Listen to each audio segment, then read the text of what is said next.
Speaking of rappers, I was just telling Jamie off air that we used to be in a rap group. Oh my Yes, we. God. Dang, now you're gonna ask me to rap. So I'm you've been knowing rap. Ebony since she was a gangster, pretty We much. was UGK in the female version. Yes, we were. Pimpin'. That explains. Yeah, Was you with her when she got that Paul. tattoo? We got the same tattoo. Oh, Mine is whoa. covered up now, but Y'all got But the we same. got- Y'all yeah. friends. She elevated. Y'all are definitely She friends. elevated out of the Christianity, I mean- you know. Leave that for Okay. Look, man, y'all kill me. I mean, y'all shoot 4 or 5 people and y'all want to, turn conscious. and then all of a sudden we conscious. Yes, wearing sandals and It's all beanie good. caps. It's all good. This has been a very, very hot topic. First of all, I like Kanye. Okay, I listen to some of his music. I'm not a fan, but I listen to Kanye's music. Mm-hmm. He has some hot stuff. You know what I'm saying? He's a good artist, and he's very smart dude. Great artist. You know what I'm saying? I have a lot of I like a wide range of music. Kanye is one that I would listen to, regardless of anything that he says. My thoughts on a lot of this. Kanye is a real abstract thinker to me. Yeah, but here's my thoughts. Okay, like we can disagree with people because of their opinion or their theory or whatever it is, right? I'm a kind of person that Kelly has done, but if 12 play come on and I'm in the middle of a session, I'm not about to turn it off because R. Kelly disrespected. That's just me. None of you gonna listen to that song and continue your session. It's not that deep, but I mean, if you were to say, would I go to an R. Kelly concert? No. Would I go meet with Bill Cosby? Probably not. But I'm still watching the Cosby Show. You know what I'm saying? Because it was a good show. So that's just my stance on it. I don't agree with everything Kanye said, but I feel like he has some valid points in regards to his statement. So do you think we should learn how to separate the artist from the I think as a people from we the need to, individual, or No. are they the same? No, I think we as a people need to separate our feelings from things that happen around us and just understand that people say dumb stuff. You don't always have to agree with it, but What you know, classifies dumb? Oh, here we go. well, saying dumb stuff is what Trump says a lot Is of that dumb stuff. subjective? I mean, It's dumb. I would hate to call very out. subjective. I would hate to call out specific things that are dumb, but What I I'm think saying Trump is- says a lot of dumb stuff. What I'm It's saying, very subjective. Go ahead. I mean, dumb is in the eye of the beholder. Somebody told me I was stupid the other day, and I was like, stupid people telling me I'm stupid doesn't bother me. But what classifies him as stupid? Um, I'm kind of using your Yeah, own. he's kind of counteracting. well, that It's was all subjective. Yeah, it's subjective, but that's actually a good counteraction. What classifies them as stupid? I think stupid was the word different percent. Right. A lot of times there's a thin line between choice. Is he cross over that line into the realm of insanity, in my opinion. Again, he's not the first genius that's had Van Gogh cut off his ear, and other people have said, now can he make those statements? Of course he would, especially somebody like him who's highly influential. And there's people who are ignorant to believe whatever this man might say might be true, or they know it's not true, or maybe they don't know it's true, but they figure it can also legitimize the way that they think and the way that they feel, especially Trump or Trumpite or whatever you want to call his posse that supports him. So that's what they want to hear. They want to hear somebody want to hear somebody saying that type of remarks, which is totally outrageous. He makes mistakes, and hopefully he can understand, recognize, and educate himself. So then he can come back and maybe error in judgment and Redeem. Yeah, redeem Himself. perfect, redeem himself with so many people that he's outraged and disappointed. Do y'all think that his comment was taken out of context? And I do. I'm glad you said that. Before you respond, I want to actually, because some viewers may not have even heard the statement, so I just want to put things in context. For sure. So Kanye West said, when you hear about slavery for 400 years, that's okay, you can leave it like that. Oh, I thought you were turning down the mic. No. For 400, when you hear about slavery for 400 years, for 400 years, that sounds like a choice. He says, you were there for 400 years, and it's all of y'all. It's like we were mentally in prison. And then he also said, The reason why I brought up the 400 years point is because we can't be mentally imprisoned for another 400 years. We need free thought now. Even the statement was an example of free thought. It was just an idea. Once again, I'm being attacked for presenting new ideas. Now, he did actually have a follow-up tweet that I want to find where he further tried to explain the 400 years, and he was so. That's outrageous. I want to find that tweet, but go ahead, HF. But before you say it's outrageous, let's ask this question. What she said, did it not make sense when he said what he said? That may, because it's kind of vague a little bit to me, that the choice part was the fact that we were mentally enslaved, and we had a choice to say, I guess after the shackles were off, that we didn't. Yeah, good Let's luck get with to the trying to future. get into that man's psyche to Yeah. really. Well, I'm you in know. his psyche, so Okay. I'm here to explain it. So Okay, let- all right, we're gonna let- let the Kanye brother. Should we play the clip first? No, let's go ahead. Be enslaved for the next 400 years. Mm-hmm. Why are we not paying attention to that That part. instead of complaining about the past and where we've already been? Like, at some point, we are in a trap. And of course, he said mental imprisonment. Then he also said on the back that due to the fact of how emotional people get when you throw those types of people as people, I'm not even saying black people, as people, is we listen to react and not listen to understand. Because it's to say, oh, well, you're crazy or stepping into insanity due to, like, so if I have an idea and a thought, if I'm crazy for having ideas and thoughts, then where are we going with this? Well, I want. Can I say this? Yeah. Go ahead. Because this brother's entitled to his opinion. We're gonna respectfully disagree. Because you can't test an idea, but in reality, the fact of it is, people did not 100 years of marginalization, victimization, dedicated to. It's called Lynching Memorial and Slavery Museum. I'll be going. Okay, me too. Yeah. Black people were Still It wasn't terrorized.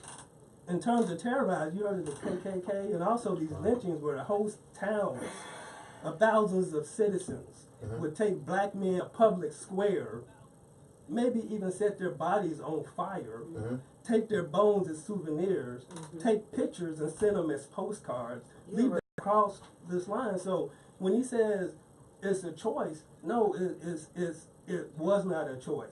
In times of slavery, if you were a slave, he said there was no rebellions, and he's out of his mind to say that, you have a choice. The choice is this, though. But when you are a slave and your wife, you have a wife and a family, okay, if you rebel, they may take your wife out, sell her, sell your children, rape your wife, kill your wife, murder your children, rape your children, separate your children, and do all kinds of. No, I'm just saying what it was.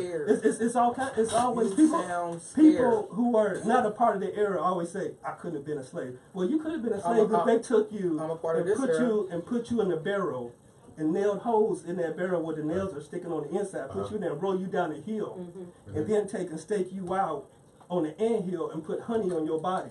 This is that type of things that these people would do to keep black folks in line. So they put us in mental imprisonment. They in mental and that's physical what he said. But we're missing That's what something. he Okay, said. let me read the rest of what he said. So to clarify, he said. I mean, I got the video right here. Well, that's the you just take a right. piece. This is after that. Okay. So he tweeted later after that. He said, "To make myself clear, of course I know the slaves did not get shackled and put on a boat by free will. My point is for us to have stayed. My point is for us to have stayed in that position, even though the numbers were on our side, means that we were mentally enslaved. The reason why I brought up the 400 years point is because we can't be mentally imprisoned for another 400 years. Makes total sense to We me. need free thought now. Even the statement was an example of free thought. It was an idea. And then he says they cut out our tongues so we couldn't communicate to each other. I will not allow my tongue to be cut out. Okay. And I'm sure no slave would admit. and he said, let me finish so we How can. you know? And then it says. I mean, how you keep saying back in the day you weren't there either. So what are you talking about? You're only going No information. reasonable person statement. would allow his tongue to be Right. cut out. Well, let me. And ask Well, for it to be cut out. There No was plenty of reasonable- people reasonable who allowed their tongue to get cut out. wait, we're talking about now or back then? Into others. Oh Jesus! The I would agree with that. The Nat Turner movie never made it anywhere because it showed slaves revolting. 148 years ago, I would have been more like Harriet or Nat. Okay, really quick, and he's talking about a mentality, right? So this is the question that we have to ask: what could have held 100 to 1,000 slaves, or whatever number you want to throw out, to be controlled by 1 to 5 slave masters on a plantation? Like mentally, what was created that could have held to that is white Jesus. It's gonna always go back to white Jesus. Yeah, that's a part of it too. I mean, Well, they took our name, our religion. They took stripped us of everything. But whenever you put an image of God as white, and then they teach you that what you see in us, meaning the slave master, is the same as God, and you just feed that to to those slaves and feed it to them, and then those slaves feed it to their kids, and it just becomes a cycle. Right. So mentally, when you look at this slave master, you are afraid to do something about it, or rebel, because they manipulated so many scriptures to make it seem like being a slave, you were supposed to be that way. So like it was proper. So yeah, exactly. So then they put this like this false image up of this white God, this white Jesus, which I personally think is the worst thing to ever hit this earth. And there you go. And that mentally, that's how people or we have been controlled, and it still goes on like that. Well, first of all, too, good I'm sorry. No, go ahead. Like right now, if a white person walked in here, or if a white person walked in any room filled with black people, the way we talk, our tone completely changes. Why? My tone don't change. Not me.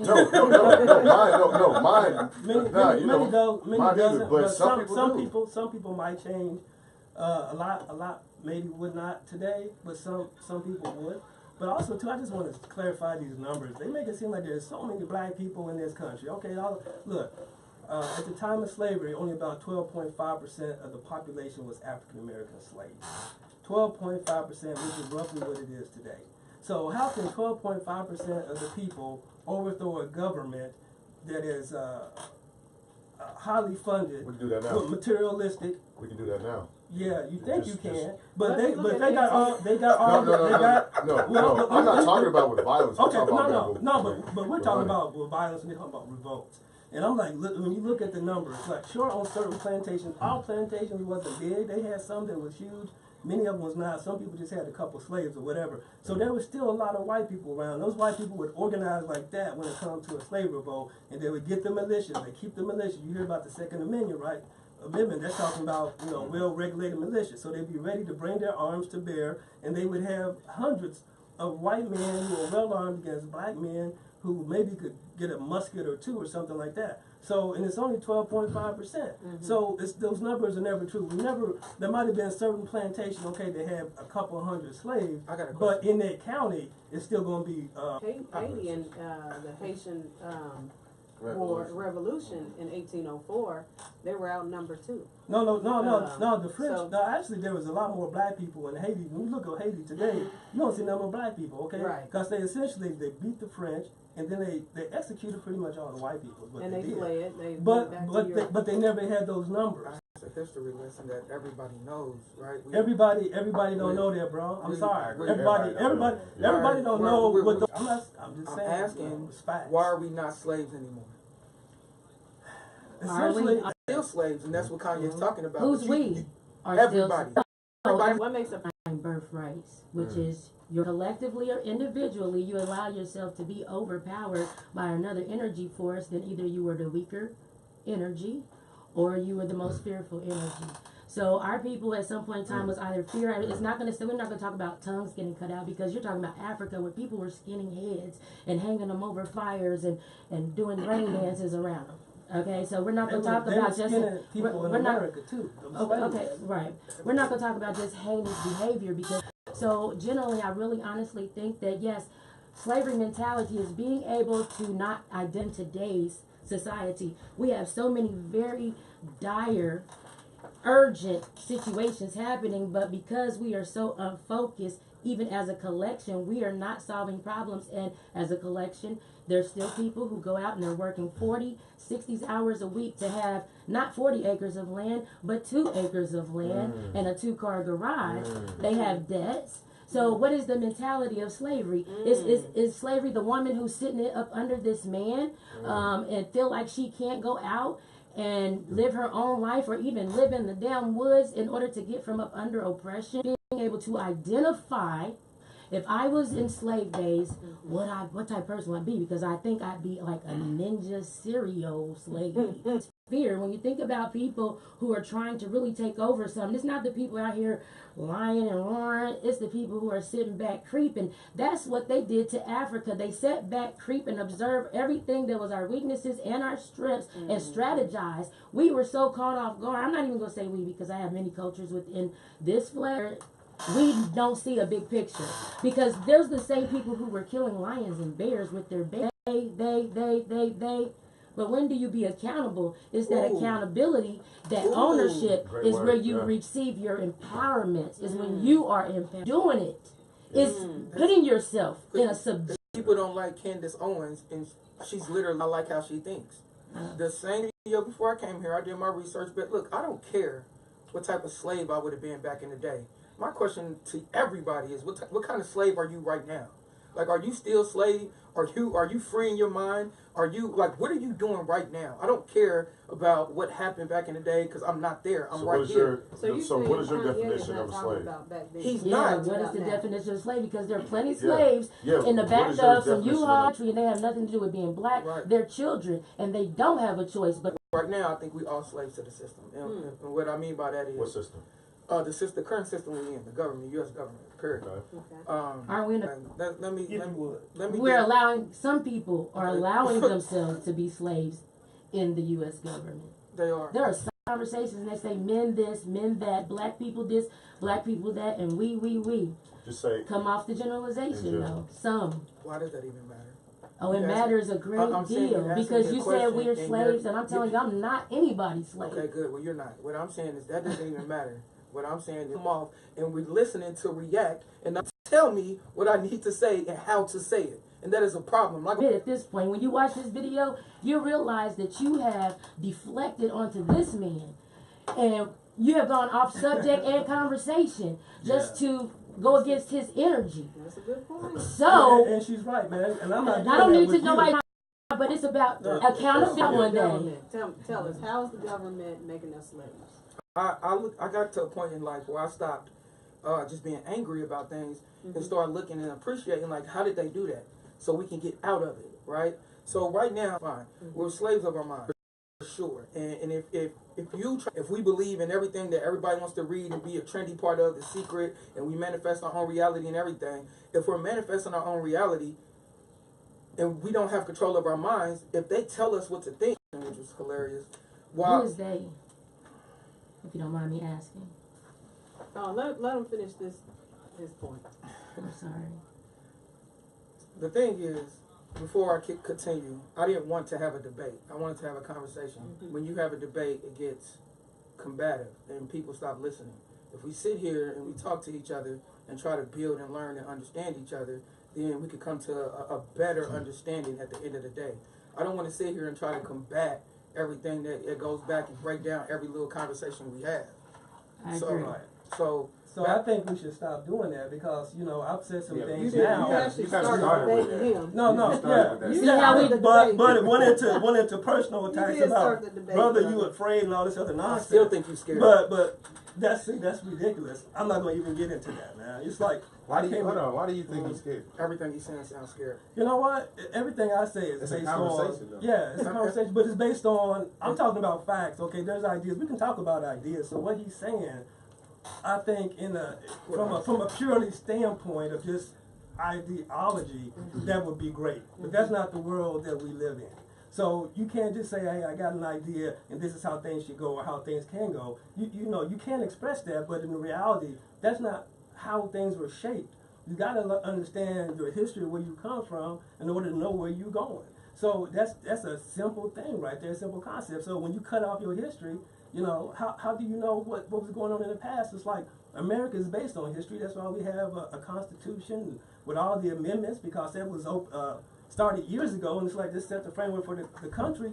We don't abandon the Constitution and say we're going to leave that out because that's old and that's historical and that don't make no sense. Well, that Constitution is full of ideals. Okay, it talks about all men being equal and all this sort of thing, undeniable rights, etc. Even though there was black people in this country that was held as slaves at that time, so it was some hypocrisy there. So even then, when you talk about ideology, it did not match up with the facts. So when we have all these things going on, it's like things are shaped up. When I look at it and people think they're doing something new or fresh or haven't been done before, guess what? We've done it. Nothing People new have under the said it. sun. Nothing new.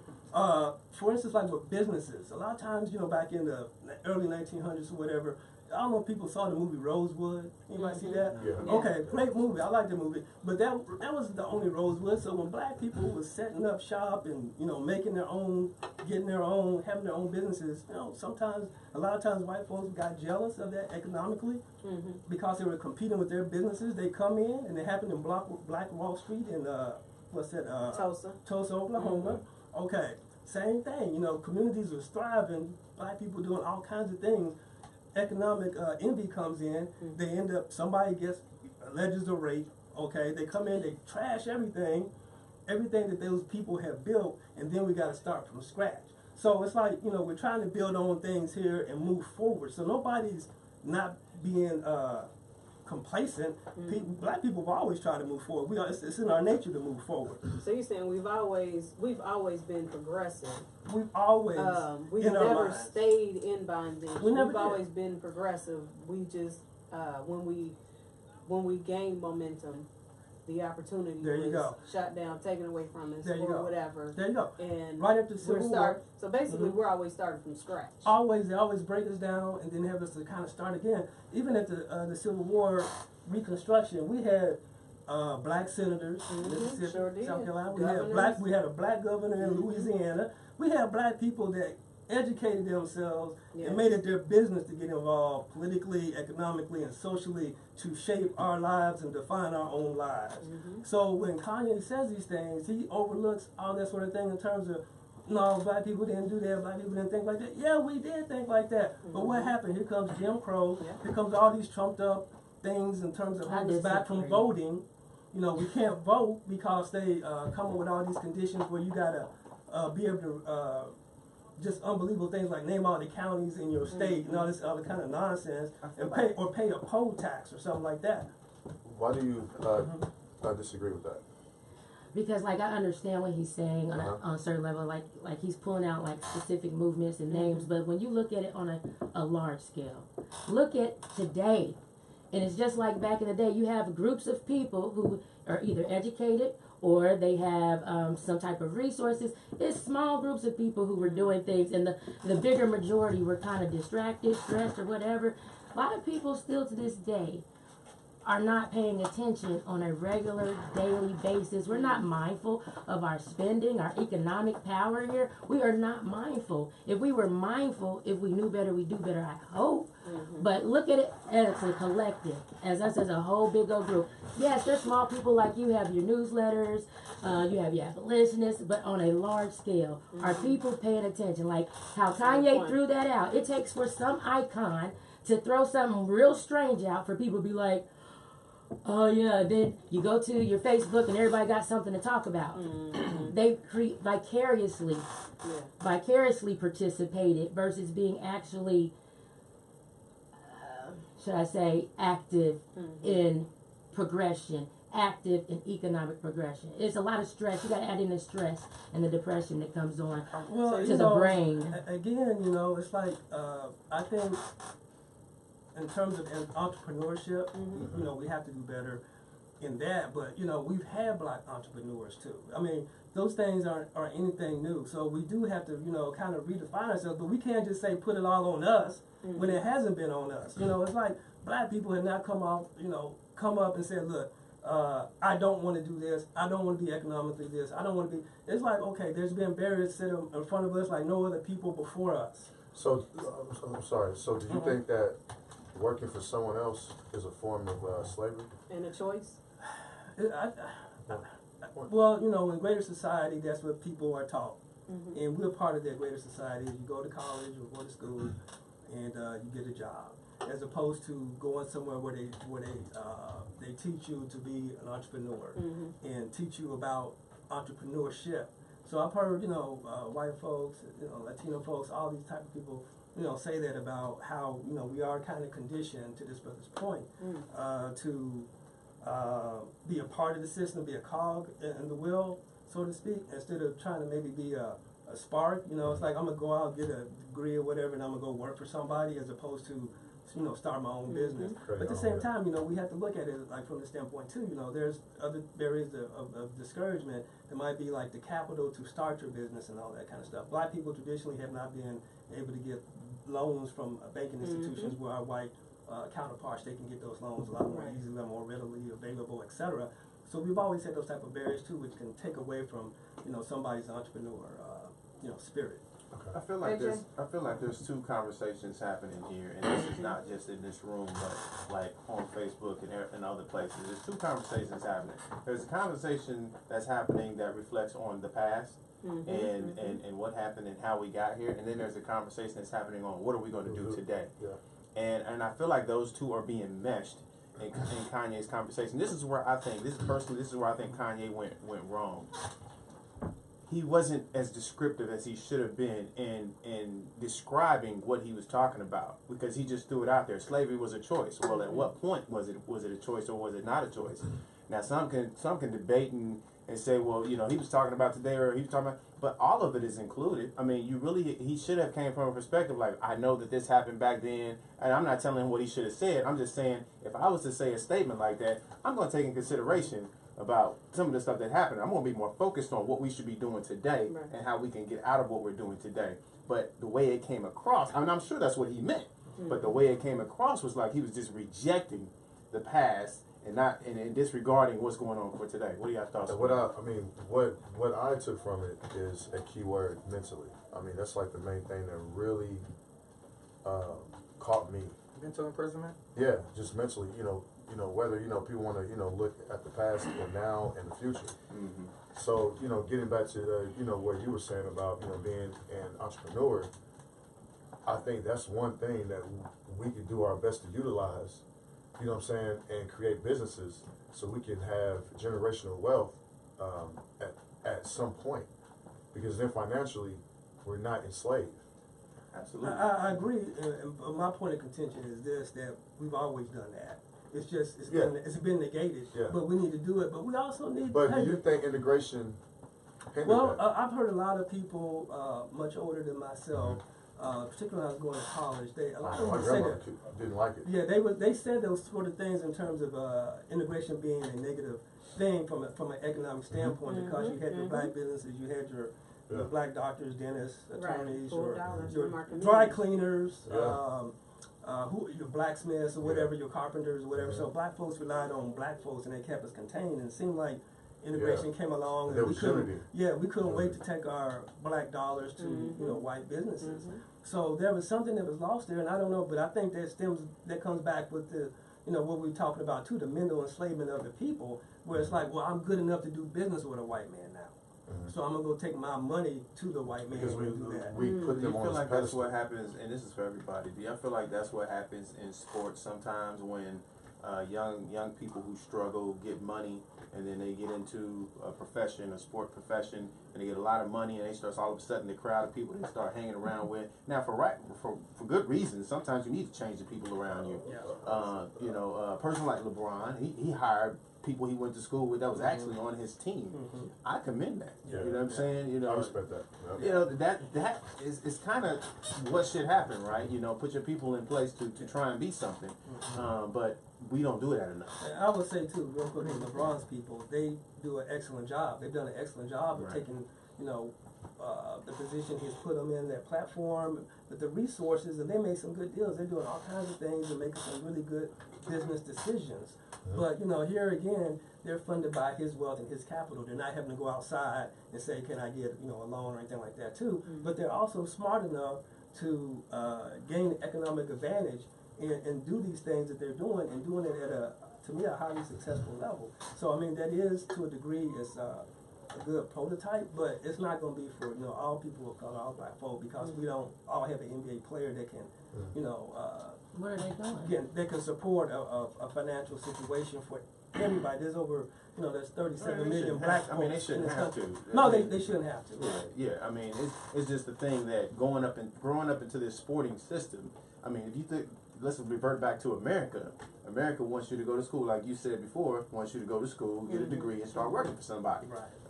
That's the capitalistic movement. We don't really care too much. We want you to start a business. You start a business, make sure you pay us a little bit of money. Right. Make sure you get this economy going. That's the kind of civilization we live in. In regards to that. But how do we, as people, channel that energy into trying to progress, as opposed to letting things like what Kanye said throw us off? Some people use it as a distraction. For me, I'm like, there's things that I'm doing in my personal life anyway where I really don't care what Kanye's saying, because I know what I'm doing for my family and I know what I'm doing for the people around me. So that's what's most important. That's what's most important to me. But Kanye, when someone else has told me that brought this to my attention, is that he has a big platform of people and he has to watch what he says because there are a lot of people that follow him. So AJ, I want you to explain, because I think you do this well, explaining what his viewpoint is, because I think a lot of people are misunderstanding what his viewpoint is. His viewpoint is A lot of simple. people. It's just simple. He said it. I mean, like for. Like but explain it to us, because a lot of people will, as you can see, a lot of people hear that small statement and say, well, why you... I don't think it's him. I think it's people. I think your statement at the beginning of this was we need to separate our feelings from other people. Absolutely. Right? Like, I'm not going to agree 100% on everything you say, sure. Right? So, just because you say one thing I don't agree with, it doesn't mean that I'm going to be like, Ray don't know what he's talking about, or he need help, or blah, blah, blah. Right. I'm just not going to do that. Right. So, what we did, and what happened was, and the reason he went to TMZ, which I thought was brilliant, is to tell them, like, my insecurities. He was vulnerable in the situation. My insecurities led me to getting liposuction, which led me to being addicted to opioids, right? He had a good interview. Right. Yeah, so I'm addicted to opioids. I go to the hospital off of addiction, and they prescribe me 7 a day off 2 a day. So if I'm addicted to this, and I did it out of insecurity because I felt like I lost my confidence. If y'all ever watched the interview, you said I lost my confidence. And when losing my confidence, I didn't want people to talk about me. I felt like I had to be this person for my fans, right? And me playing basketball for 10 years or whatnot, traveling and doing all that, I would go places and people would ask for autographs, right? But I'm eating, right? And I would always be like the nicest person ever, like, let's do this, boom. Then they want to ask a million questions. Fans think because they buy our music or because they come to the game that we are entitled and in service to them after that. They don't treat people like humans or anything. So what he's saying is, if I have any type of conventional thought or unconventional thought, I should be able to speak it without feeling like I'm being demonized. For 4 days straight, a week straight, Kanye was tweeting some of the most conscious and influential and inspiring things out. He said 2 things that black people, it's 3 triggers for the black community. Jesus, slavery, and now it's Trump. Let me ask you this as a black community. How did Trump get on that level? Why do we get so emotional when his name comes up? Like, because to me, I posted the other day that I think Trump is the funniest president I've ever seen in my life. Now, maybe I'll laugh at the inappropriate things, but still, he does something, I'd be like, no way he did that. And I start laughing because it doesn't make sense for him to do some of the things he does. But when he does things and his name comes up, it's a hot take. It's everything. We talk about it for 4 straight days. Right. We talk about it for 4 straight weeks. And here's the funniest thing I ever seen in my life. We worry about the KKK and the Tiki Torch Whites and all these other goofy people, right? But when the revolution happens, let Trump keep doing what he's doing. Because for years, we have been screaming. We've been getting mistreated. For years, we have been screaming, oh, things ain't right. For years, we've been screaming this, right? He comes out and all the white people who have a problem with it are screaming it too. So now the rest of the world sees, why are y'all treating black people like that? And we are in an era where we hate bullies. So they see us getting bullied by our own country. They're going to fight for us. They're going to march for us. They're going to speak for us. We over here getting mad at him and spoke like when Donald Sterling came out and said what he said. I'm like, I figured all white owners think like that. But it exposed something. But we get emotional and let that stuff play itself out. All right, y'all crazy, cool, whatever. And the rest of the world going to defend us because we never had the opportunity. You know why? Because they always controlled the media. But with social media and everybody having a voice and everybody being able to speak and do whatever they want to and the millions can see it, now you don't control the media as strong, but they did. You know what? He said 400 years was a choice. He stuck on a time limit. You know what the headline said? Slavery was a choice. Not the 400 years. He's thinking on like, why did it take 400 years, bro? It's 5 generations if we live to 80. That was technically, that was slavery. It was, but he wasn't saying slavery was a choice. Everybody reacted. Oh, we didn't get chose to go on them boats. We didn't get chose to do it. We didn't choose to do this. We didn't choose to do that. Of course you didn't, right? But here's the funny part. All of y'all got super hyped when Black Panther came out. When the show came out and the quote and everybody was like, Killmonger, I felt that in my soul. Bury me in the ocean where my ancestors knew that death was better than bondage, right? What is he saying different from Kanye? But y'all want to demonize Kanye because Kanye said you had a choice. Well, death ain't really a choice. But when Killmonger said it, everybody felt it in their soul. My question to you is, I thought the line was stupid when I heard it. I was like, I looked and was like, but you didn't listen and ask your cousin what he thought of what his dad did to your father. Because T'Challa, whatever his name is, he actually agreed with you, Killmonger. My dad should never give family away. You're my cousin. I understand a part of this. You understand a part of this. We need each other to build. What we do is say, oh, he's talking to Trump. I don't agree with him. Oh, he said this. I don't agree with him. So we need to split. But Kanye is a person. Kanye is a person that we need. Candace Owens is a person that we need. Because at the end of the day, they are all about black people empowerment too. They just tired of being a victim. So Kanye's statement, you saying in the minds of Black America, or around the world, but mostly in Black America, when Kanye said 400, we're not thinking 1855 to 1955. We're thinking 1555 and a couple of hundred after that. We're thinking being enslaved, literally being on the plantation. You're saying we're not even taking our minds beyond that because his statement said 400. Right. Not in the beginning, in the genesis of slavery. Right. So you're saying we're focused on just the genesis of slavery and not even what he's saying that happened after. Right. We're focusing on what hurt us. We're focusing on what triggered us. Let's talk about mental health too. We're focusing on what triggered us, right? So what triggered us is what we're all talking about now. Now we're giving history lessons. We're telling people stuff like, and that's easy to find. We're in the information age. But we're focusing on what triggered us and not the entire message. And that's what we do a lot of times. Now, even with mental health, a friend of mine told me, I told her that she has a physical ailment. And I said, I think it's psychological, right? I think you're having that because somatic. Yeah, because you're not dealing with things of your past, right? She said, I will never go to a therapist because it'll be in my file. And then the first time you don't agree with me, you will say she's crazy, right? So the first thing people did is, well, he's mentally ill. He needs help. We're calling a man that said, man, that sounds like a choice. Mentally ill. I disagree with that. But then what else did he say? Oh, I like the way how Candace Owens thinks. That's mentally ill. Oh, Trump this. Oh, he's mentally ill. But we apply people who are men and feel like women and get everything cut off and become a transsexual. And we say they're not mentally ill. Like, that's literally, my mind is telling me I am not the person and my body is. So that is a mental illness. But a man you disagree with, the first thing you do is say, because he had a meltdown and a breakdown. We all have them. They're just not televised. I could tell you mine. I don't care. When Pat told me to read, what you tell me to read? Listen to the Lauryn Hill and read all the books. Remember that time? Yeah. I was breaking down every day crying for 2 weeks. Like, my life just hit a point to where I didn't know what was going on and I didn't understand what was going on, right?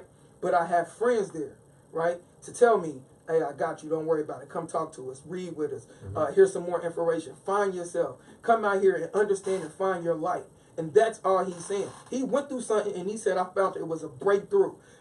I think a lot of people are afraid to go to the dark because they break down and they stay there. Some people get there, find their light, and they break through the darkness.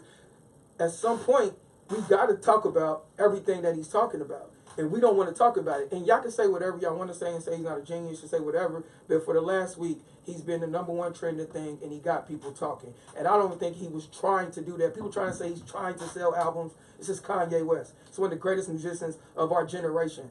He's going to make a cold album.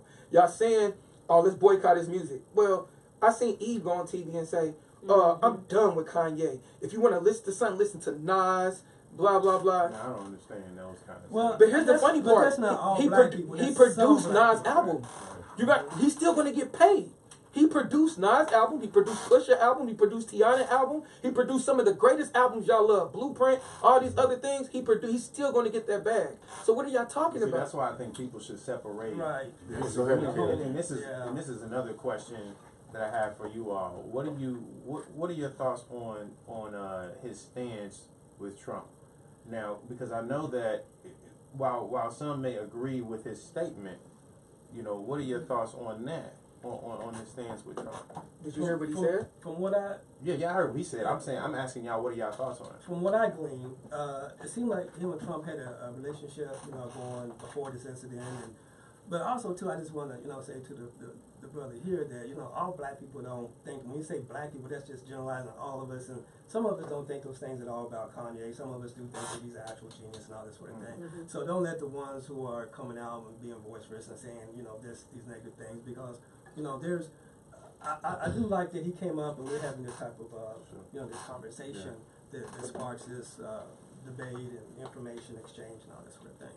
So, brilliant, I think he's a brilliant guy overall, but I think, I'm sorry too, and I just want to say real quick, but that 400 years deal, I think he's really talking about the black presence in America, because the first slave came here in 1619. Mm-hmm. So it's it's been about 1555. Well, to the English, from the English, not the Spanish, because we're formed under English law right and all that. So, but you're right, and being here 400. But I'm thinking like, okay, it's 2018.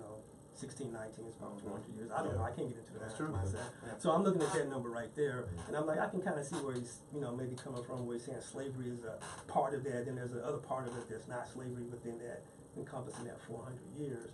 How do you feel about his Trump comment? I'm sorry. Thank you.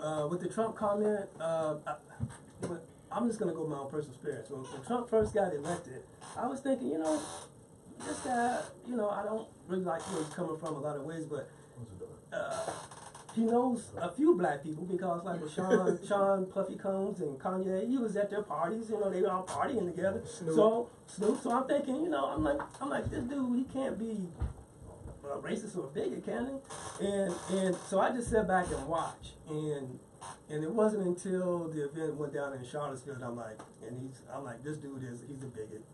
He's a bigot and he's probably racist. But because he didn't acknowledge the fact that he was kind of like and just everybody's that, and then from also the other things about punch police officers rough up people and things like that. It's kind of pertaining to black people. Of course, he wants to build his wall. Mexicans, he don't like Mexicans pure and simple like that. I think with black people, it's a little bit different. He's more familiar with black people than I think he is with Mexicans. But sure. But when I say I was really disappointed in Trump from that standpoint. So, but I could see somebody like a Kanye who's trying to separate the presidential person from the person that he thought he knew.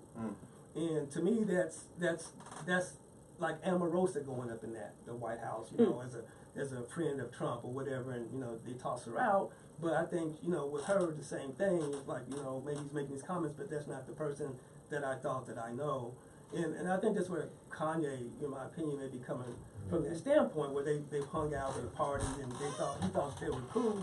And Donald Trump is going to be cool with a few black people like that because he's comfortable with a few, but the rest of us he don't really know about. The non-threatening ones. I think at that the non-threatening, the socially elite too, because if you got money, you can be in his circle. That's what I was going to say. So, I think at that point he was in. Donald Trump was in an environment where his opinions on anything didn't matter. I mean, just like anybody that's dealing with money, status, and their circle, their views don't matter. They probably don't even have conversations on their viewpoints, and if they do, they probably shake hands and then have a drink afterwards. Right. So, but now he is on a platform. He is in a position to where his views do matter. And Kanye had actually said that racism is not a deal breaker for him. You know, which is kind of odd, you know, considering that this is the man that has the power to control whether or not the people that you, because, you know, he does have lyrics and he's talked about how he acknowledges racism exists, oppression and all these things. So it's kind of contradictory to say racism is not a deal breaker, but yet and still those views will determine if we are further oppressed or if agendas are being met, you know, that further instill systematic oppression or whatever.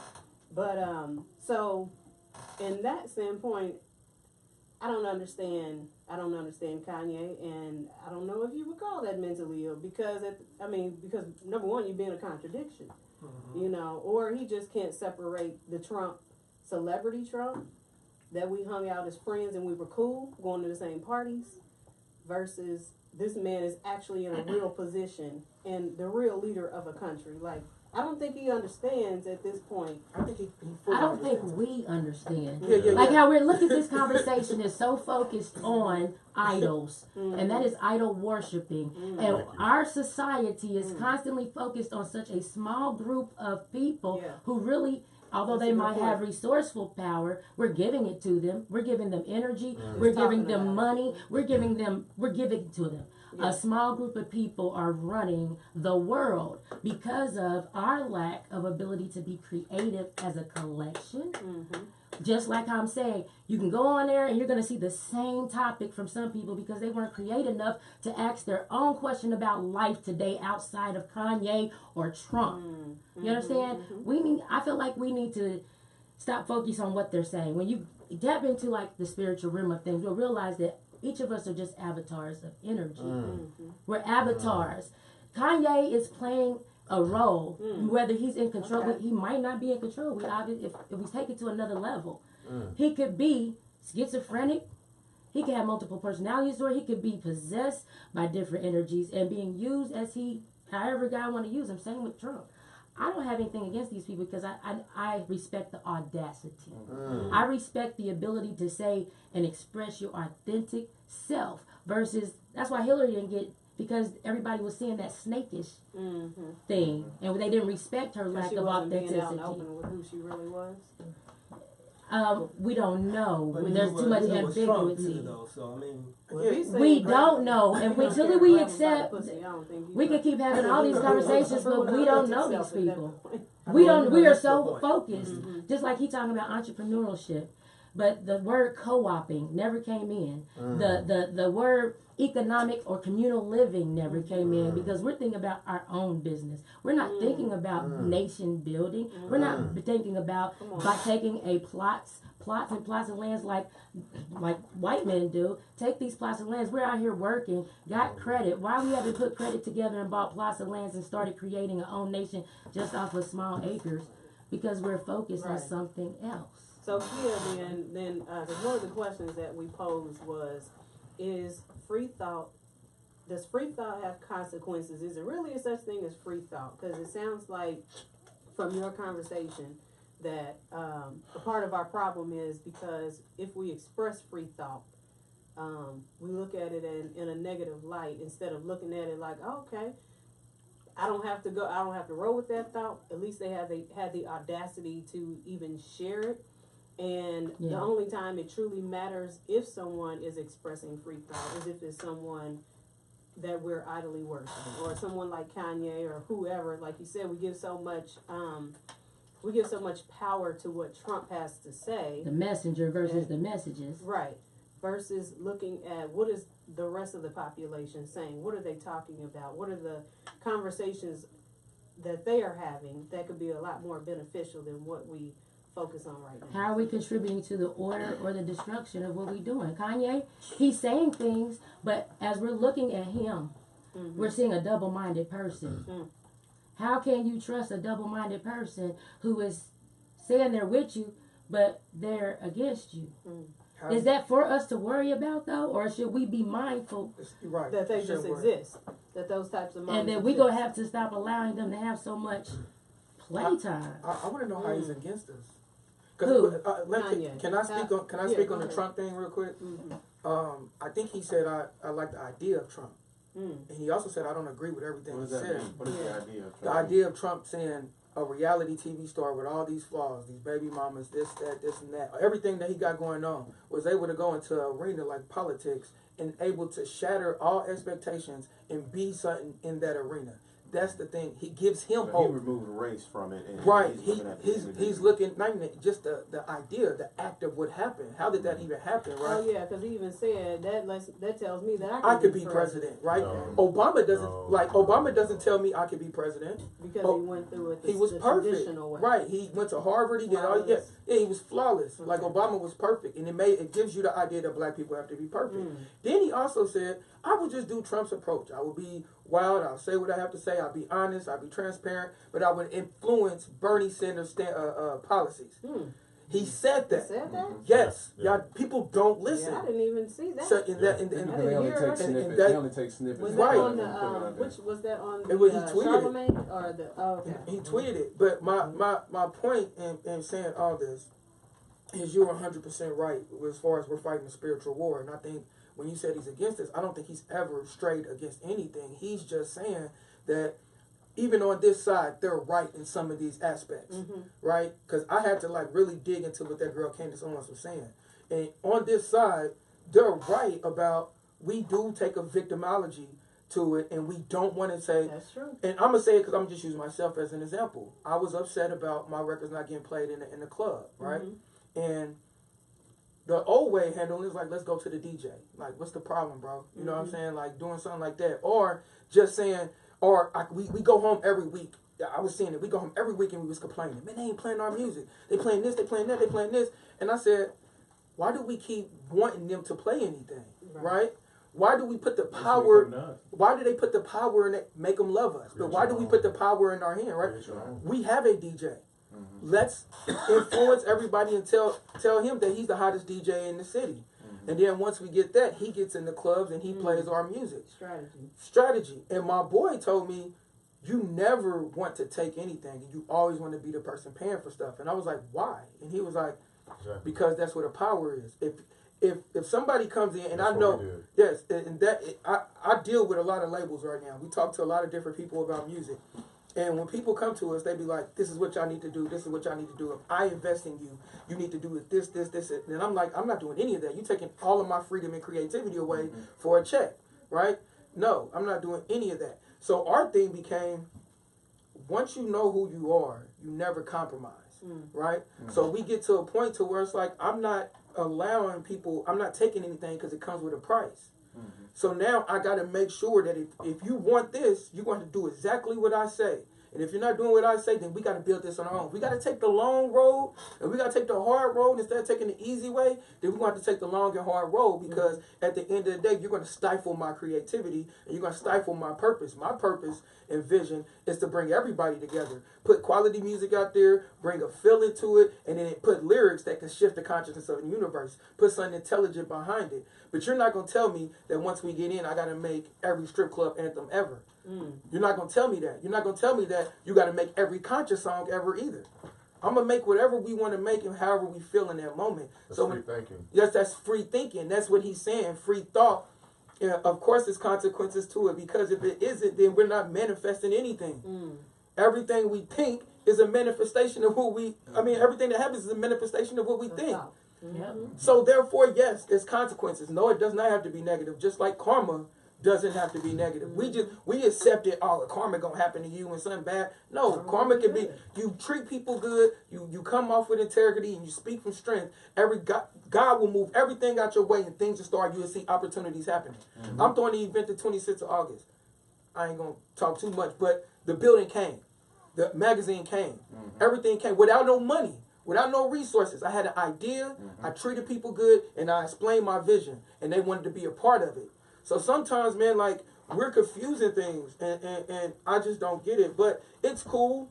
Like, at the end of the day, we're talking, and that's all that matters. And for other people, I just don't want people to get so emotional and trapped in one thing he said. I got slew of tweets right now that I could say, and y'all be like, Kanye sounds like a genius. But we skipped right over that, which we do on the internet and YouTube and everything else that we do in society. We'll look at a train wreck or a fight and everything else on YouTube. But if somebody like Ebony or you come on here and say something influential and intellectual and all this, it'll get 200 views.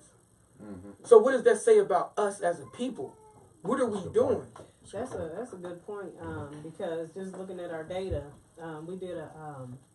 we just looked at our data for our shows, and we saw that if it's spiritual, if it's educational, we have the lowest, or if it's community, we have the lowest ratings for those shows. And that's sad. We're not gonna stop doing those shows, but if it's money, if it's let's see, our highest rating shows was Making Money, Taxes, Religion.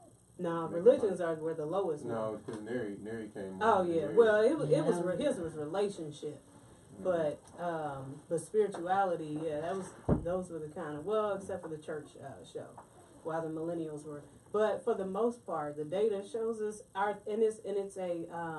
we go right into the things. It's a direct representation of our mindsets. You know? As a community, it's a direct representation. As far as where our priorities lie, and that goes into like both of you were talking about how we have a group of people that want a certain thing and want us to progress, but that's just that small majority of people. So if we're looking at the data, that kind of, not to say that because you're talking about money and finance and credit and all those things, you don't want us to progress, but it'll be a beautiful thing to take that mindset of, let me get my credit together so I can buy a business that will benefit my community versus so I can move to Geist or move to wherever I want to go and branch out of that communism and things like that. I have a question. When the first person started rejecting the white Jesus, like I said, like 10 to 20 years, almost 10 years ago, we started saying, something's wrong with the church. This ain't making sense. The first people who did that got demonized. What do you mean? Jesus ain't did nothing wrong. Are you crazy? Blah, blah, blah. And now we are in the era where people are like, know your history. Where did your spirituality come from? Where is this? Where is that? This is no different from what's happening then. History is doing nothing but repeating itself. And I apologize to you as a man if you feel like I was attacking you. And I probably did because I said you were scared. But I apologize to you for that. But even with that, it's a fear. I wrote a book called Love or Fear, What's Your Motivation? The fear made them think we didn't have a choice. Choice is always there. If you are religious, spiritual, anything, you have a choice because you have free will. At the end of the day, it's always a choice there. I remember watching the Fast and Furious, the last one, and no girl said, have you ever heard of choice theory? She says the only person whose behavior you can control is yours. That's the first rule of it. What does that mean? You got to be accountable for everything you think, do, or say. Right. Right. I'm gonna play devil's advocate real quick, because if you go back into the mindset of of a black person that many years ago, okay, we talk about choice, right? Now we can say, man, I got a choice. I ain't got to listen to you. I ain't got to go here. I can do this. I'm gonna start my own business. I'm gonna do what I want to do. We can do that now, and you're not gonna get lynched for it. So back then, you whistled at a white woman, and you did. So I mean, those examples. That's hard if you looked at it. Yeah. Those examples are hard to take back then. I agree, but in regards to that, so the mindset we have now is completely different than the mindset they had years ago. But they're motivating us by whistling at a woman or looking at a white woman and getting lynched. They're motivating us by what? Fear. They're controlling us with fear. Fear is the tool that's always used. If you research Kanye's tweets before he dropped all the stuff everybody's crying and complaining about, do not let fear control you. This is all he keeps saying. Do not follow the mob. Don't follow trends. Don't let fear control you. So he knows and sees that the fear is the problem. And that's what he's speaking on when he says for 400 years, bro. Because at the end of the day, he realized that fear was the biggest factor in those things. If I'm the strong slave, which he's like, I'd have been Nat Turner, or he might have died, right? We don't even praise the slaves who died. We don't know the ones who actually fought. We don't know that history. They erased all our history. So the ones who actually died and fought on those lines and died for a cause and died for a reason, like Martin Luther King and Malcolm X and all that, we know them, so we praise them. And that's another thing too. When our leaders come out, they're not going to make them martyrs anymore, because that's too much power. If y'all ever watch Hunger Games, they was like, we can't kill her now, she'd be a martyr. They still rebel. So you demonize them. You kill their character. You kill whoever they are as a person, so their people won't listen to them anymore. And now you got all this black, or the majority of the black hip-hop community and everybody else, I ain't gonna say all, the majority, right? They're demonizing Kanye. So now they don't have to do it like, oh, they ain't listen to what he says. We're going to continue to control their minds because they think he's crazy. No, I agree with that, 100%. Yep. Yes, we I can do. identify. But they've been demonizing. I mean, But are they doing that with Malcolm Trump X and too, Martin Luther though? King. Yeah, they did. I mean, Has that Trump hasn't got that changed. role? Is he being used as an image of demonizing too? Yes. Say that with Trump. Yes, he is. And Trump has entirely too much power in the black community. And when I say that, I say because when his name is mentioned, we get entirely too emotional. Too emotional. So the fact that is power. I had to do anger management because I fought a lot in college, right? Playing basketball. And when I did anger management, they was like, yo, you know if they know they can get you mad, they can control you at all times, right?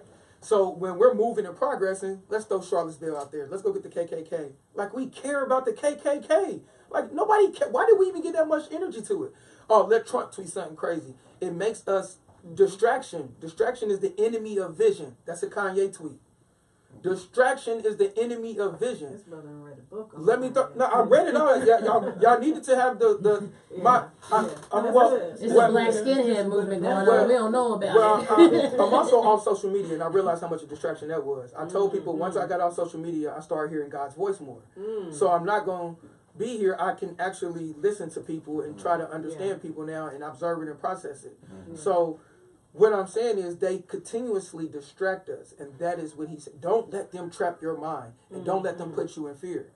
And that was the whole conversation. I don't even think he came in there with the intention to say slavery was 400. It was like a conversation. He's like, oh, yeah. I mean, you think about slavery, man. Like, slavery, 400 years, bro. That's how it went. It wasn't like how everybody, oh, he got an album coming out, and he's trying to be strategic and blah. He's just speaking, and he said I was in a sunken place. I lost my confidence for all this time. I was locked myself in the closet, and I'm out, and I feel free. So I should be able to speak and give people conventional thought. And that's all it really is.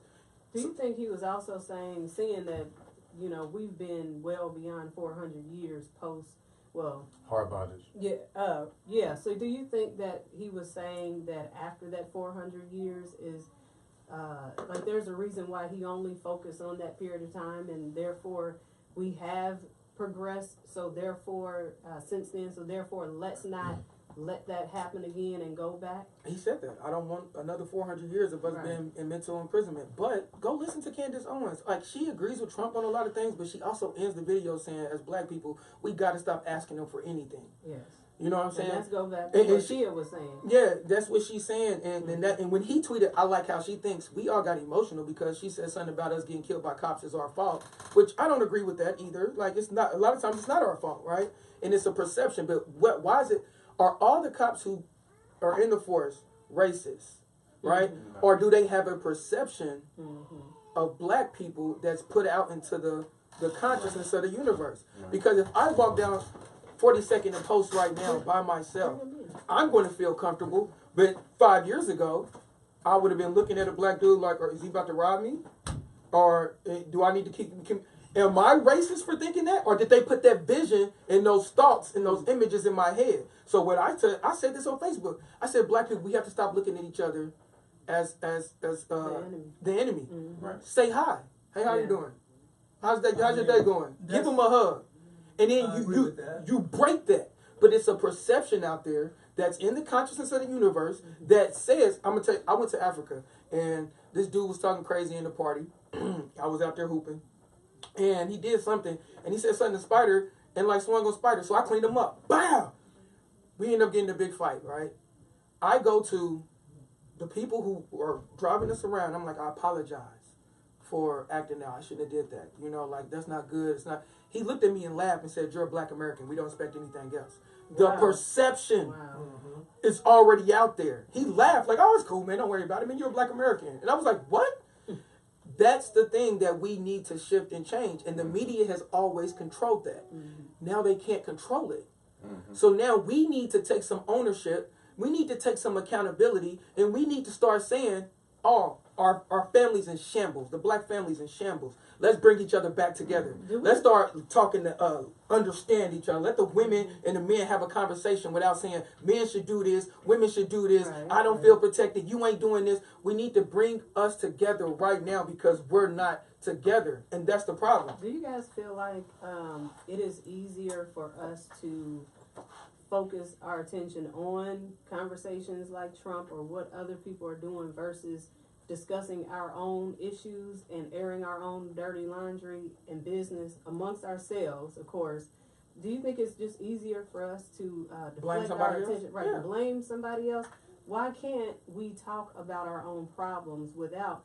Because if we say something like, and several other artists have said this, and even people in the community, okay, well, we can talk about police brutality, but the moment you say, what about us killing each other?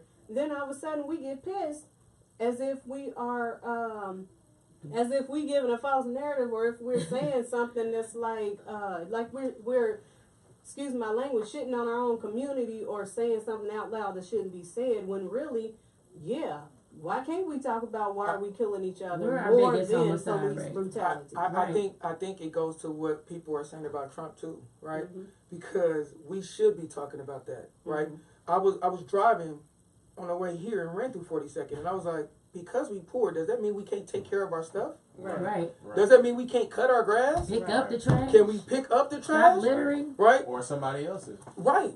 Yeah. Do we have to live this way? We don't. So we're making choices to live in this poverty situation and make it look awful. Some of us. Yeah, some of us are, right? So we're making that choice. But as far as we don't want to, because we get scared about how white supremacy might view it. Like, yeah, it is your fault. And that's what everybody's scared about when Kanye says something about Trump. It's like, you don't understand how white supremacy can use it.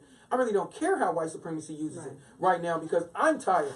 I'm tired of the murder rate in our city being ridiculous. I'm tired of not being able to walk past a black person and say hi. I'm tired of us not coming together. I'm tired of black women bashing black men and black men bashing black women. I am tired. So we need to have a conversation and sit down and talk to each other because we're just listening to them. And we allowing our fear of being vulnerable, right? And exposing who we are, hold us back. Who cares? I don't care no more. Clean up the neighborhood. Point blank, period. Work it out. Figure out why black men and black women ain't working. Work it out. Figure it out. I'm tired. What are your thoughts, Jamie? Good point. I gotta go. Sorry. It was nice meeting you, and I apologize again. No. My uncle just turned 70. Happy birthday, Happy Lynn. birthday. And Thanks we for got coming, AJ. yeah, we got Epic tonight if y'all ain't doing that New Era Takeover. So come out. I always gotta do selfish plug. Did I bring my book bag or anything in? It was a pleasure. I give hugs. You gotta love each other. I love you. And I love you too. Hey, I love you too. Oh man, we have to talk sometime about your ball playing days, man. Oh man, I used to be You're good. making us look bad in Africa. Oh no, I didn't make us look bad. We won the game. We Indiana, man. I'm a shooter. It's nice meeting y'all. Collectively, My mama about to beat me answer up. that. Okay. Collectively, I feel like that we suffer from a light case of post-traumatic stress disorder.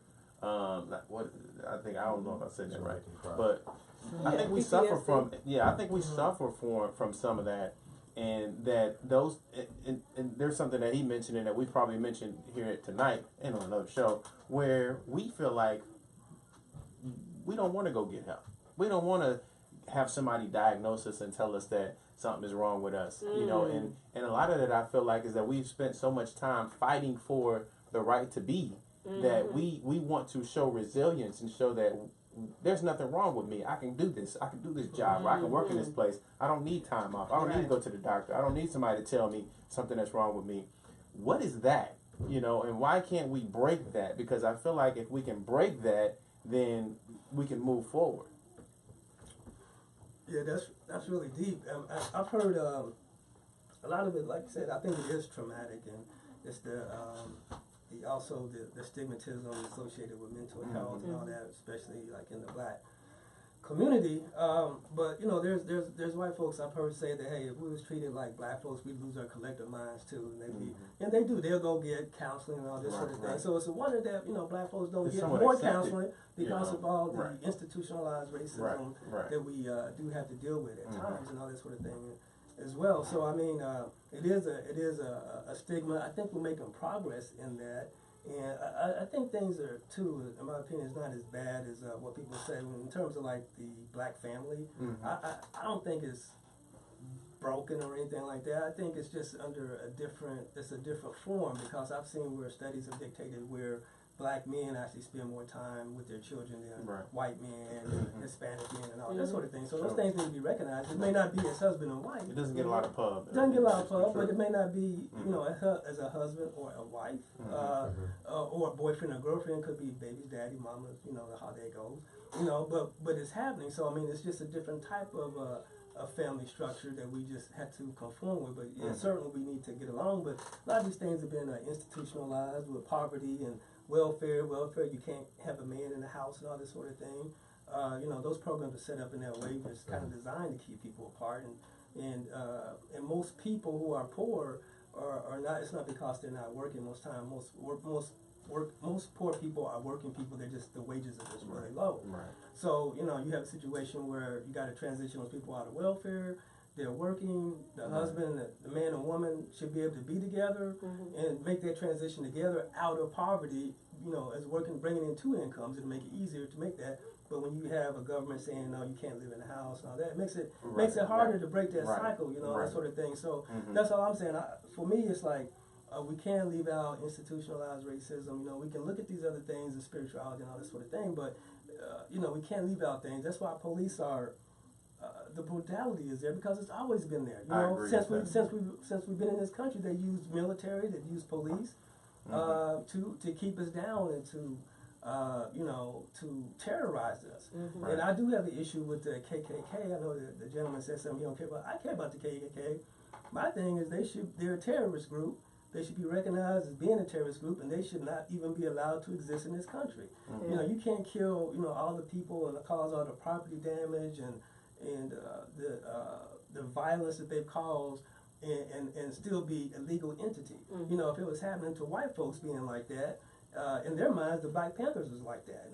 But the Black Panthers they were self-defense, but you did have a few go rogue that was, you know, sniping and killing cops. Here is because of Black Panthers. Well, and school lunch programs, you know, that's what I pointed out to a few people, so they did a lot of good things. So you have, you know, all these things that kind of come to, you know, come to bear, but it's like you cannot take out institutionalized, you know, racism that has to be addressed. And see, America has never had any type of real reconciliation, and we don't train people not to be racist formally in this country. That's the problem. We don't educate people formally. There's no preventative for that. There's none. There's none. We leave it up. We just say we're gonna leave it to those people in their households. But how can you teach people not to be racist? Yeah, you can. You have programs. You have books. You explain to them you're the same as this person's color. Jesus Christ is actually doesn't have blonde hair and blue eyes. So forth and so on. You educate them. Like in Canada, they don't have all this sort of things that we go on. They educate their people and they make an effort that we're going to treat people the same. So you got to tell the truth about the history. You got to tell the history as it was, as it is.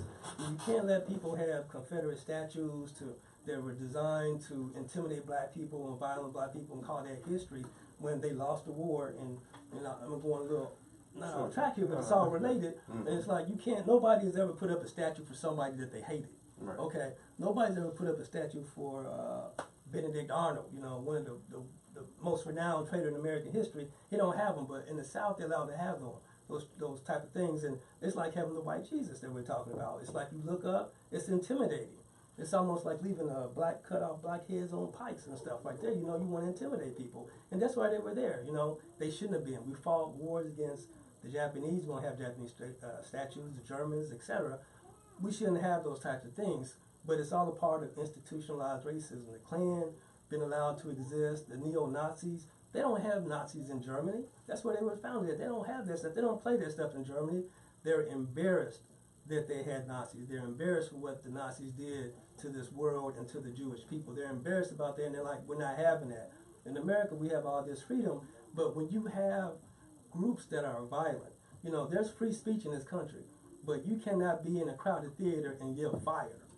Okay, so, and that's what those groups are. You know, to me, it's like the KKK, all these people, KKK got a history of violence, but yet they want to not declare them to be a terrorist organization because they're somebody's brother, they're somebody's uncle, they're somebody's father, they're somebody's cousin. So we could have, if America did things the right way, they should have squashed that from the beginning. But so they could bring this country back together, they did it at the expense of black people, and it lasted for up until these times that we're in now. The right way being what Starbucks has kind of done. You know, I'm not going to say that's going to fix it, but they stopped in their tracks. We're going to take this day to recognize and say that, look, we need to teach y'all about how to deal with certain groups of people. And I think that every institution needs to do that, you know, because a lot of these institutions are grown from the ground up, and they're grown, you know, some families never ever have to go through that, and then they become companies 25 years from now, and they become big, and they've never went through a course of how to treat people, and that culture thrives in leadership, and it just grows and grows and grows, and all of a sudden now you have a family lineage or a company that doesn't know what it's like to be black. And a whole country full of mental health issues. Absolutely. And what are your thoughts on that? I'm sorry, I didn't get to that. No, I'm saying that's what we have to recognize. Look at the people who are designing mental health issues, all the theories that are based off of a lot. Designing. But then they'll have you thinking you're crazy because you don't operate in their fallacy. And we need to recognize that. That's about the accountability. Like I don't like to keep saying they did this to us, they did this to us, they did this to us, they did this to us. We allowed this to be done to us as a human. We were endowed with certain strengths and powers. And we just keep allowing. But the brother that AJ, this is my overall view of moving forward. Like he said, I got off social media. In other words, he allowed himself to not be distracted, because that's what our oppressor did. They distracted us from our own course of actions, right? So he said, I stopped, and the Lord, God, started talking to me.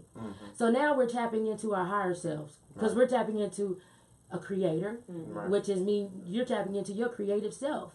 And he said, things start coming from me because I didn't ask for it from these people. It started coming. See, we forgot we got magic. And we don't be tapping into that law of attraction. We don't tap into that magic because we're confused about what exactly our needs are. Somebody got to give it to us. We think we got mental health issues. But the same woman who's been bearing everybody's burdens on her back, she's still the one running the country. In the administrative level and the teaching levels. You see what I'm saying? So I think we got to watch about what is the mental health issue. Of course there's stress and post-stress. Whether you're black or white. We need more people to understand our community, and then stop speaking for us on a law and political level. Man, it was just disgusting to me to watch the 2016 politics and people on the news talking about our community. This is why the gray area exists as well. Is because I got tired of myself of listening to people speak for us. Like, you have no idea what's happening in our community. We have great people doing great things, and mostly of the people that are doing great things ain't concerned about politics. They only concerned about feeding family, helping other people. All the greatness gets no shine, but they're saying, well, the black vote is this and the black vote is this. Well, who y'all talking for? Because y'all not speaking for us, the real people that's really out here helping and doing what we need to do. You know, so we get lost in the sauce, you know, all the time when it comes to the conversation. So this has been a great conversation. I'm so glad that y'all were able to make it here. I don't want this to be a 3-4 hour long night. This is Saturday. We still Cinco de Mayo. Yeah, Cinco de Mayo. Shout out to the Latinos. Cinco de Mayo has become a celebration. I was actually just telling Jamie that I saw a video that somebody had shared, and it was talking about the real history of Cinco de Mayo. They were saying that May 5th in Mexico is just another day. And this is an American tradition. We made it something much bigger than what it is, and we just want to get to do that with a lot of stuff. Like margaritas the 17th and tacos. of March is a holiday. here, What's- the Irish St. St. Patrick's Day. We've turned that Uh-huh. into a brilliant day of drinking.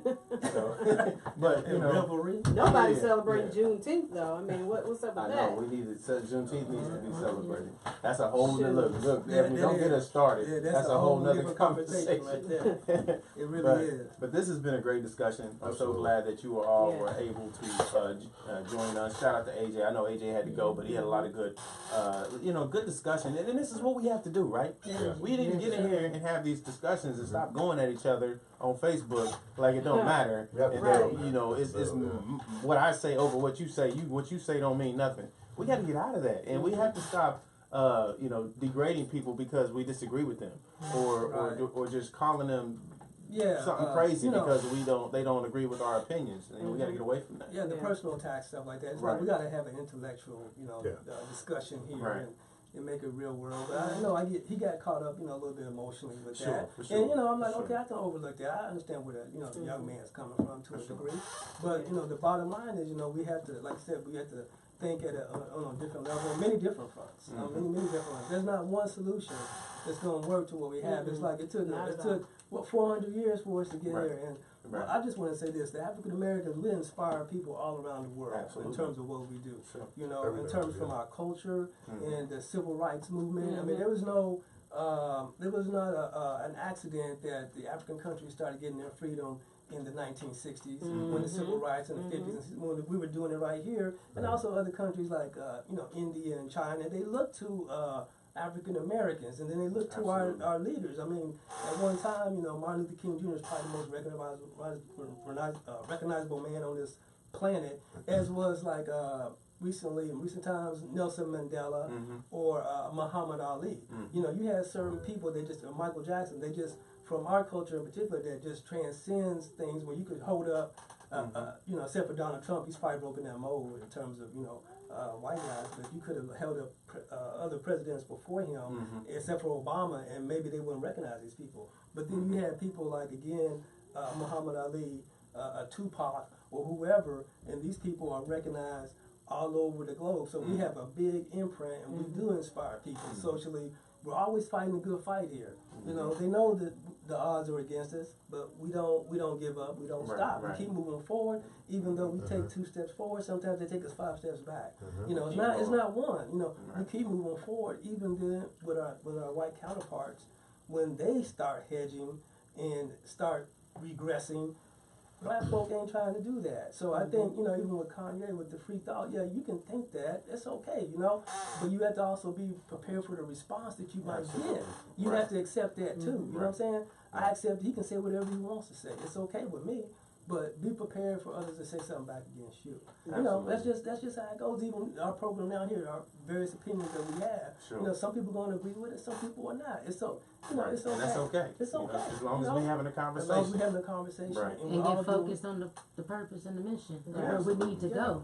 It's all, but hey, shout out to the Gray Area Media once Appreciate again you, man. Thank you. for taking on this topic and for inviting us out. And Yeah. you Appreciate people that. here do a fantastic job. And Thank you. I got a T-shirt on top of that. Yeah. I'm going to be wearing it out in the community. Appreciate that. And look forward to being back on the show again.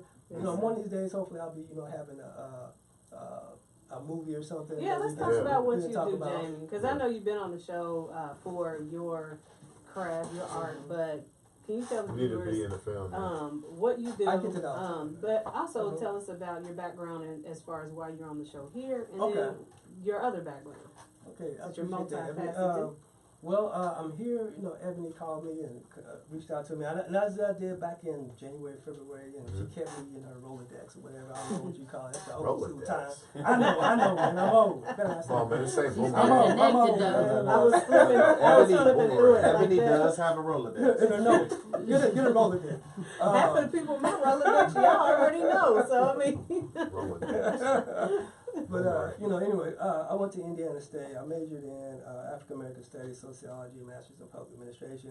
So I'm here from that standpoint of that, and I'm always looking and learning and trying to grow and trying to understand and just I'm a human being. You're never too old to learn. I started trying to pick up a little bit of Spanish and all that. Sure, You know what I'm saying? But I do film and playwriting, so I'm in the development stages of a sequel to Night of the Unspeakable. It's called Night of the Unthinkable. The goal is to do it on a bigger budget with some celebrity, celebrity. We need to be in that. And coming to Ray, like extras. shout out to Yes. get some. Can we be extras? Yes, extras. Of course you so- can. Yes, Yeah, yes. Y'all we need, to can go work on, that y'all out. need to go on Amazon. If y'all got Amazon Prime right now, get on Amazon Prime and look up Night of the Unspeakable and watch it. And have some And it's fun with horror. it. One thing too, the show when I was last on the show, we have over 7,000 views, like 7,500 views, and those are worldwide views. Absolutely. West Africa, Nigeria, Ghana, Liberia, East India, and I think Jamaica. Certain places they don't even quite understand the language. They listen to what you guys are saying. So I was very fortunate with that, and that's exciting. So, but that's what my primary focus is right now. So hopefully that goes off, and I love to come back and promote that, and we'll have you guys down and. Yeah, because if I can get it bigger and better, we can always use some extras or whatever on the set. Because we're gonna need a lot of stuff. This is gonna be off the chain, Absolutely. compared to the last one, which I Absolutely. like that. But it's a different ball game now. But hey, thanks for having me on the show and for me to put that out there. But this is something that's much bigger than whatever I could be doing on a personal and entertainment level. Because we have to live in this society, and as I told my now grown kids, my daughter's going to be 21, towards the end of this month. I come on these programs. I don't do it for my son who's 24. I'm like, I don't do this for y'all no more. Y'all old enough to get involved. Right. Stand up, get involved, like them kids in Florida and all that. You've already set the standard now. So Go on, just go do your thing. I'm here for your children. As you look forward to the future and how's the world going to be for them when they come along. It's your responsibility to look out for them too, but I'm thinking about them because y'all right here with me. I expect to be shoulder to shoulder with y'all, and I expect y'all to actually be ahead of me because you're younger, and young people affect the change in this world, just like in the civil rights We want our movement. kids to be It's better than us. Stop being jealous of your kids. Yeah, and the kids got to get involved because they don't understand how much power they have to change things. Absolutely. Especially now when kids are dictating what goes on in their household, and Yeah. mommy and daddy's got to support the kids no matter what they might think. Sometimes it's like, well, my daughter said this is going on, or my son said this is going on. So they're right there getting their parents' attention and can change their parents' opinion about things. So young people need to pick it up, and I'm proud of my son and my daughter. But it's really the onus is really on them more so than me. But I still have my future grandchildren that I want them to have one of these days when they get out of school and they can afford to have them. Absolutely. Right. I want to be the icing, not the cake. You know what I'm saying? When you can financially afford. Thank you. Right. Thank you. Then you do it, and then we'll work it. We'll work it out. It's nice. Did you have any closing remarks for us? Thank you so much for allowing me to be on Thank you here. for coming, Yeah, sis. absolutely. We I got to bring you appreciate back too. You lit a fire on Yes. thing. Yeah. My goodness. But see, the thing is I love when new people, especially new people come in here and we get to hear those Perspectives, sides yeah. of you, because Mhm. there's so much affirmation Yeah. and confirmation in some things that we think as a people, and it's just like, yes, give us more.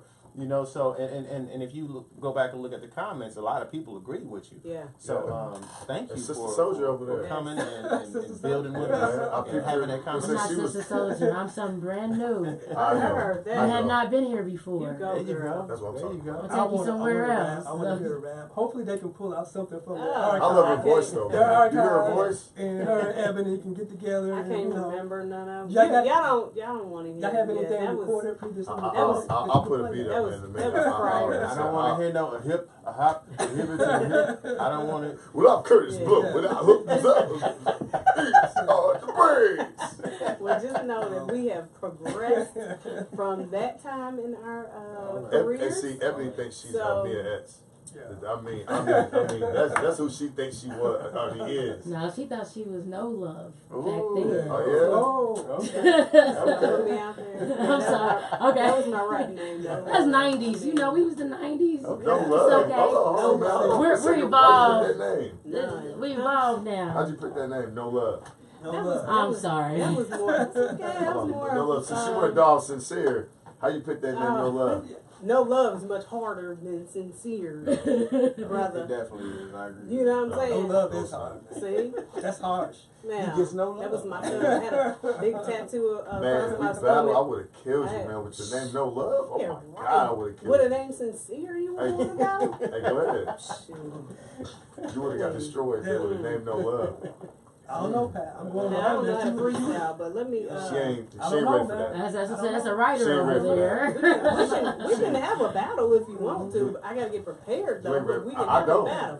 I don't. Is this? Uh-oh. I Is don't. this You the better talk to challenge? him. Is this a You challenge? better talk to him. Is this a Oh, y'all challenge? about to start one of them shows, This the is a freestyle challenge. shows now. We gonna have to. Political See, freestyle. Sincere, Go. I would love to Sincere see is that. quiet over here, so I'd he love don't, to he don't see want that. none of this. I love to see that. You don't want none. Ebony, go to your Rolodex. Why you so quiet? Go You it so out. quiet, I Pat. said Go to that I'm Rolodex about and that pull it action, out. That's boss. what I'm gonna do. I'm about that action, boss. Hold on. Don't make me go back to my binder. The archives, Not the right? binder. Well, Ebony, go You're like, ahead, that's real quick. hard, but you know, Whoa, that's I told you I don't know how to freestyle. Go ahead, real quick, Ebony. I don't know. Go ahead. Nope, I'm not gonna do The it. beat is there I ain't for about you. to What's up? embarrass myself on Facebook. All right, I Can't ain't do gonna it. I'm telling you.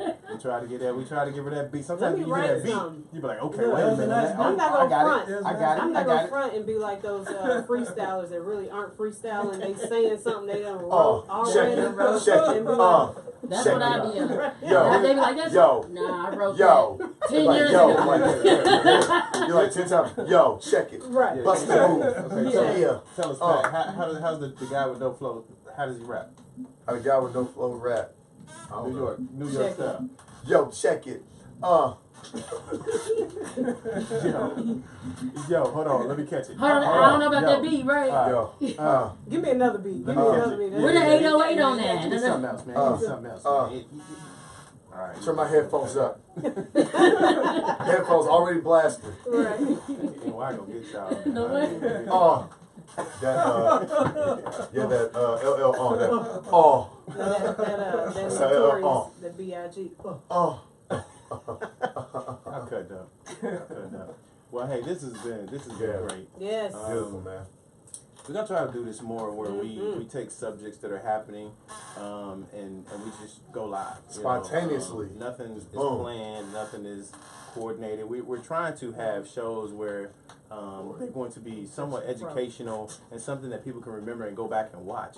You know, those are the kind of shows that we like to have because the alternatives are the breakfast clubs and the other, you know, kind of shows that don't really necessarily feed you any educational points. They're just there for entertainment, and we're trying to be the alternative to that. Yes. So, but we are going to try to Ray steady do dissing him more though. show. God, he dissed the Breakfast Club. I don't Who's diss the it Breakfast diss- Club. I You actually just watch dissed the Breakfast You Club. just dissed the Breakfast I actually watch the Breakfast Club. I just don't really get anything from it. It's just like a for the moment, you know. So I mean, They're they cars. I love it. I watch they it talk every about a day. lot Yeah, of the man, I love people it, that are dog. going I on watch and it every entertaining. day. Shout out to the Yeah, Breakfast Club, man. I They ain't gonna might hate on have them. freedom of Shout thought, out. but not freedom of speech, Shout out right? to- Yeah. Now Charlamagne actually did. Shout out to the Breakfast Club, man. I like his Yeah. interview with Kanye. Kanye. I hope that he You does gotta more watch stuff more like that. because he has. I mean, they always have different. They have shows on. Man, they have a lot of diet, stuff, on substance. eating, Yeah, man, they have a lot of on stuff. health, all kinds of stuff. Yeah, man, yeah, financial, man. They yeah. turned into the gray area. It's all right. Oh, It's great. Shots again.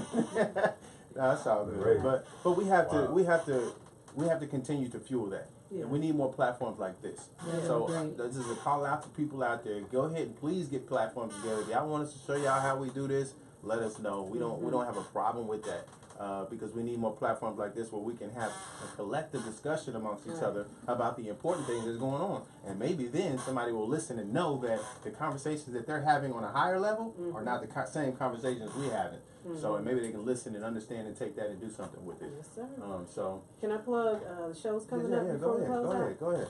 All right, so Tuesday we have a show for the sisters, an all-ladies show. Ray's going to teach us how to be the DJ. Sexist. Do you want it's to come so to that not show? Is she sexist. coming? Yep, I told her I need to be there. Wait, I heard Ray teaching you Ray's to do going to what? teach us how to work the board, so Okay, it's just yeah. going to be That's all easy. women driven. However, it's not exclusively for the ladies because we can all learn something. But this is a special show just in preparation Y'all should bring some wine in in here honor. or something. that's a good idea. There you go. Well, we're gonna have minors. That. We can't do that. We're gonna have Hostess minors with the here, too. mostest. Oh. In honor of Mother's Day, because Mother's Day is next Sunday.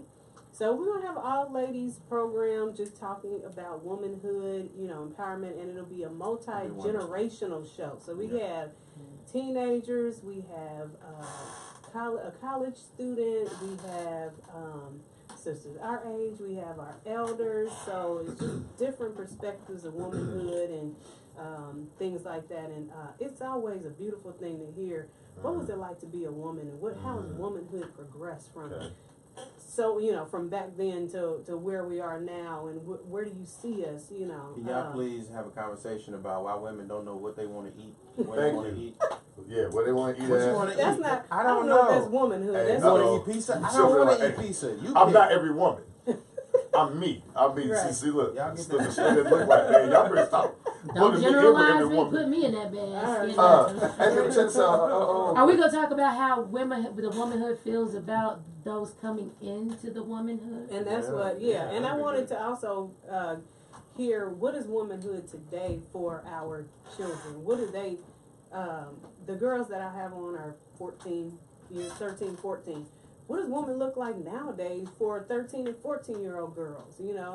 How do they identify that when they become a woman, and what they see from our example? Yeah. That'll be interesting to find out what example are we setting for womanhood and being a woman. And some people don't even like that term female or woman, which is that's neither here nor there. But just the idea of what do they think, and then our elders, what do they think about our evolution? So we'll talk about that, and then also women's health, wellness, mental health, all those things that are concerning women. So again, it's not exclusively for women, it's also for brothers too, because y'all can learn.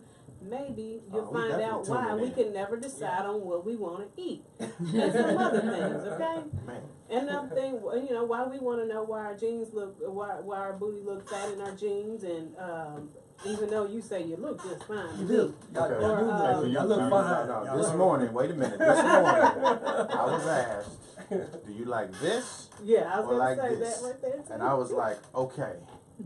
Can I say both of them? No, because she's going to be like, pick one. So I was like, I'm going to pick that one. And then Well, she why chose you the like opposite. that one? Why you don't like this one? I'm like, damn, I got it wrong with you. Yeah, so we have that show, and then on Thursday, so we got some special stuff coming up. We got today's show, impromptu. We got Tuesday shows, women empowerment, and then Thursday we are coming back. We normally don't air on Thursday, but this means it's special. So we have Robert Jackson coming, and he will be prepping us and talking about his. He has a conference for boys, and it is No More Excuses. Stand Up Conference. It'll be on May 12th at Lawrence Central High School. And it says, where men of all ages will come together through interactive workshops to break generational curses, to become better accountable for their actions, and to be challenged to increase value for education. Yeah. So he'll be on Thursday to talk about that, and then we'll be back on Tuesday talking about the state of hip-hop. So this will be nice. We'll have Andrew Hunt with Numbers Magazine, and we'll have Skip. He's a rapper, local rapper here in Indianapolis, well known in the Midwest and so forth. So it's gonna be, we got some special things coming up. So tune in, viewing audience. So why don't you fast forward to the Father's Day show?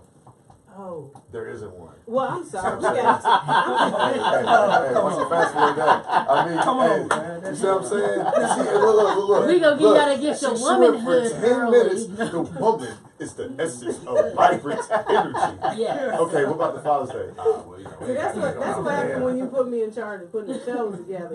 We skipped the Father's Day. Yeah, I mean, they always get No. Father's Day. I'm kidding. We did not skip the Father's Day. We can always do a Father's Day show. See what I'm saying? You taking your pen Specifically- back But away. look though, Specifically on it Father's- would, it would have to be on a Monday at 1 p.m.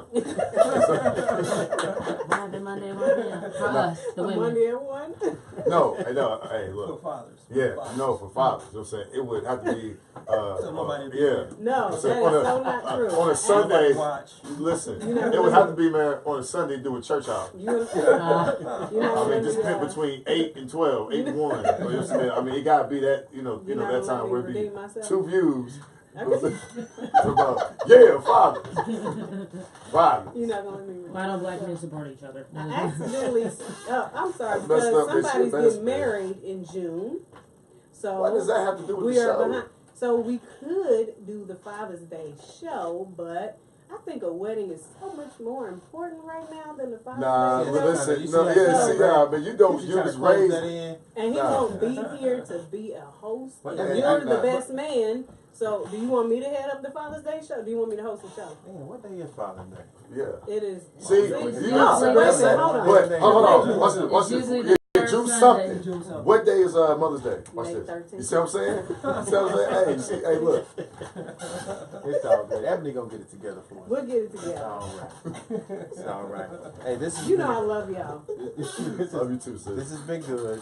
Y'all be good out there. Please Y'all continue to fine. share this. There was a lot of good conversation that went into this, and it's very necessary and needed. So make sure y'all share it with your people, and let them know this is something that they need to watch. Mm-hmm. And we will see y'all again next week. Thank you for tuning in. Thank you. Peace. Peace.